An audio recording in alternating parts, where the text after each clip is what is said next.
All right. When you deal with the endocrine stress cycle, people talk about chronic fatigue, things like that. And they really want to know, how does it work, why does it work, what happens? Well, I was talking to you the other evening and I mentioned the fact that your emotions play into it, your diet plays into it, and all those different things. So if you have any type of a flight or flight response, it causes your adrenals to fire. We'll just write flight or flight up here. When your adrenals fire, the first thing it does is it causes your heart rate to increase. After your heart rate increases, obviously your blood pressure goes up. And then you start to breathe heavier and harder, so your respiratory rate goes up. That's because you're getting either ready to fight for your life or run as far and fast as you can. The problem is that's what slows down your digestion. If your digestion slows down, your elimination goes down. At which point your toxic burden is going to go up. And all of that because of the adrenals starting to fire. Now there's different reasons that the adrenals fire. It can be you're exhausted. It can be that you just drank sodas or ate something that's bad for you, sugars, so that your body's not normalizing its regular metabolic profile. One thing that can happen is, that most people don't realize, is the emotional component. And I alluded to the fact that, if your boss comes in and says, I need to see you at 11 o'clock, and walks off, you're like, what did I do wrong? What did I do? No, I got this done, I got this done, I got this done. And you're like all stressed out, and then they show up and you're like, I'm ready, and they're like, I don't have time for you now. Come back at 2. But you won't eat right because you're not really hungry. People will grab a snack, they'll grab something to burn some sugars, keep going, push, push, push.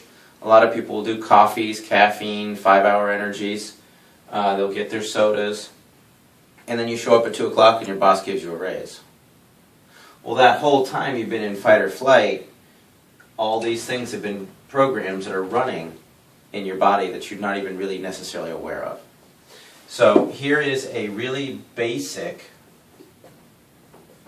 endocrine class. We're going to say that these letters of the alphabet represent certain products. And if you take A plus B, add those together, they're going to go to your adrenals. The adrenals are your get up and go. You gotta go, gotta go, gotta go. Sometimes you need to go back to sleep. Let your body heal, reset. That 10-minute power nap that resets everything. If we take items B and C, that goes to the thyroid. Your thyroid works with your immune system and weight metabolism. And that's what they're always going to get your thyroid checked if you're losing weight, gaining weight, how's your immune response, T4s, T3s. Next in that chain, ovaries and testes. And that's the reproductive cycle, drive, things like that. From there, it'll bounce back up and start to stress the thymus. The thymus is associated with heart.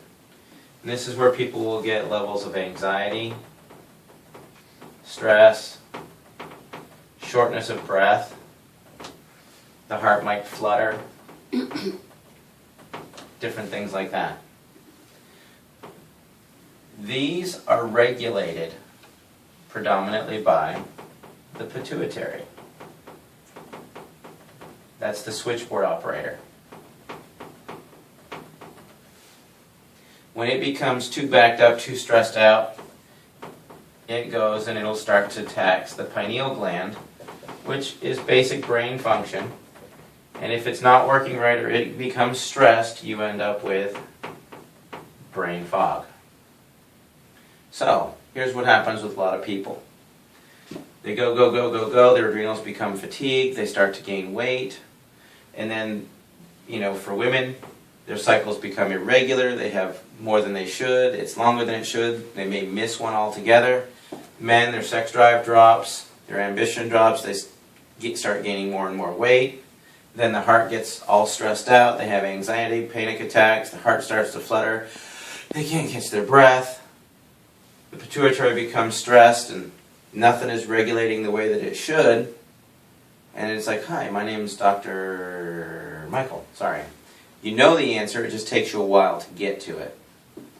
And the reason is if you put a demand here for more adrenal support, all of a sudden it's taking all the B and the thyroid doesn't have enough. Or it starts to backfeed and donate some of its component to feed the adrenals to go and go and go. At which point you get a breakdown here and it starts to backfeed. And so it takes all the D that it can get and you get your backfeed. And it just creates a domino. And that's a real basic explanation of how the endocrine stress cycle works. It's definitely a lot more complicated than that. There's a lot more precursors that go into making adrenaline to make your adrenals work, but that kind of gives you the idea. If they have to share the resources, if one gland is taking everything, you're going to have a short. So whenever we see that you have any of these type things going on, we set up a computerized analysis, check you out. It's just a computerized stress test to see what part of the system is stressed out.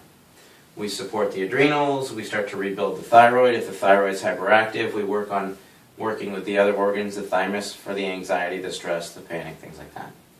That make sense? Any questions? Okay.